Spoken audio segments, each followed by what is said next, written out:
İsti yay günlərində hamı istəyir ki, ən sərin məkanda istirahət etsin və təbii ki, bu sərin məkanda həm də belə deyək təmiz hava almış olsun. Məhz bax bu günlərin biz sizə bu baxımdan kömək eləyəcəyik. Təbii ki, operatorumuz Samirlə birlikdə hazırda Baş Güngüd kəndindəyik və təbii ki, söhbət Güngüd istirahət mərkəzindən gedir. Nəyə görə məhz bu istirahət mərkəzi? Ona görə ki, məhz dəniz səviyyəsindən 1100 metr hündürlükdə yerləşən bu istirahət mərkəzində gördüyünüz kimi artıq mən də uzun qol giymişəm. Nəyə görə? Çünki hava kifayət qədər sərindir və yaxınlaşa görək ümumiyyətlə bax burada çalışan şəxslər nəyə görə turistlərə məhz buranı məsləhət görür.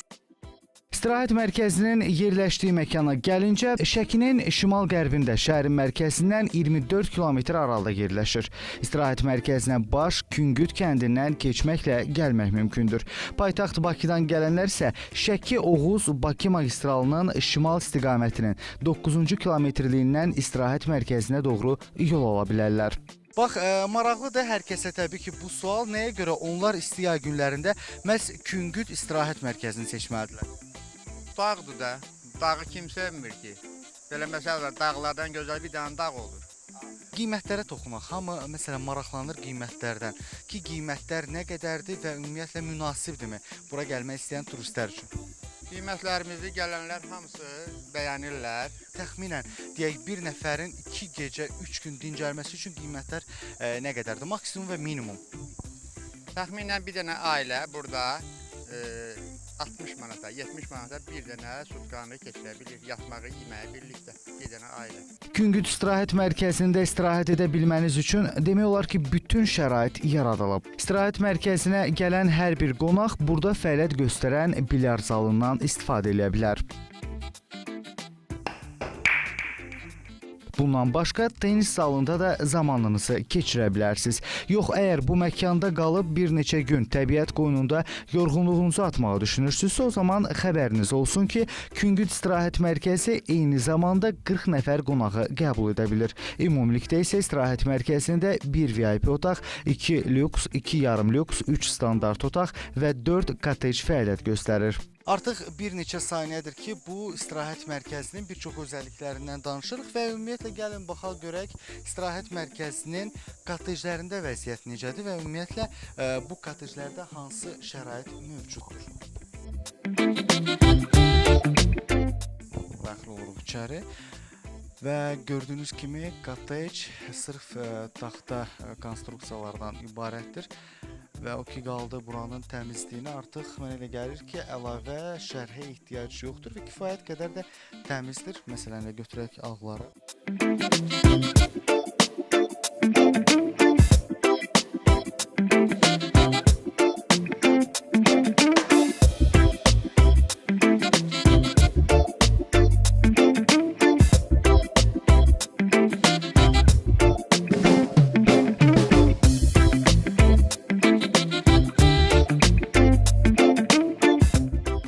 Olan kotteclərin digər bir özəlliyi isə ondadır ki, təsəvvür eləyin, səhər tezdən durursunuz və pərdəni açırsınız və qarşınızda bax bu cür mənzərə canlanır ki, bu mənzərə də tamamilə başqa bir aləmdir. Samirə göstərmə mümkündürsə və hər kəs görür, bax bu mənzərəni təsəvvür edin ki, səhər ayılanda bütün kənd sizin gözünüzün qabağındadır və təbii ki, bu da bir başqa aləm və insana başqa bir zövq verir.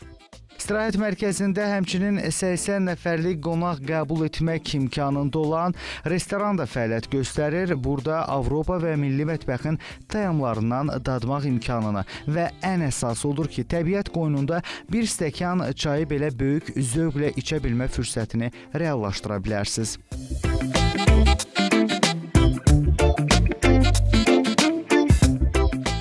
İstirahət mərkəzinin digər bir özəlliyinə gəlincə, bu dəniz səviyyəsindən 1200 metr yüksəklikdə yerləşən hovuzdur. Güngüd istirahət mərkəzinin demək olar ki, tam üst mərtəbəsində çox maraqlı bir hovuz var və yəqin ki, siz artıq bu hovuzu görürsünüz. Hovuz demək olar ki, təmiz bulaq suyundan istifadə edilməklə doldurulub və bax bu gördüyünüz boru vasitəsilə hovuza təbii bulaq suyu gəlir və bunu artıq suyun rəngindən də görmək mümkündür. Və yaxınlaşaq görək ümumiyyətlə bu hovuzun dərinliyi nə qədərdir və hovuzda hansı saatlarda, hansı vaxtlarda çimmək olar və ümumiyyətlə bəlkə bu təmiz bulaq suyunda çimməyin qaydası biraz fərqlidir. Hər halda bununla bağlı bir sualımızı ünvanlayacağıq. Bax istirahət mərkəzinin əməkdaşına və bax sual vermək istəyirəm. Nə qədər dərinliyi var bu hovuzun? 1.70.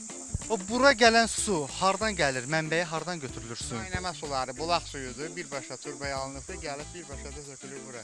Ürəkli içmək olar bundan. Belə başa düşdüm ki, həm bu hovuzda çimmək olar, amma əgər çimməmiş içə bilərsiniz bu suda. Ay sağ ol, sözsüzlər, tərtəmizdir. Bütün bunlar sadəcə bir neçə dəqiqəyə sığışdırıb göstərdiklərimiz idi. Hər halda 1000 dəfə eşitməkdənsə bir dəfə görmək və bu gözəlliyi yaşamaq daha yaxşı olardı. Bunun üçünsə zamanı əldən vermək olmaz.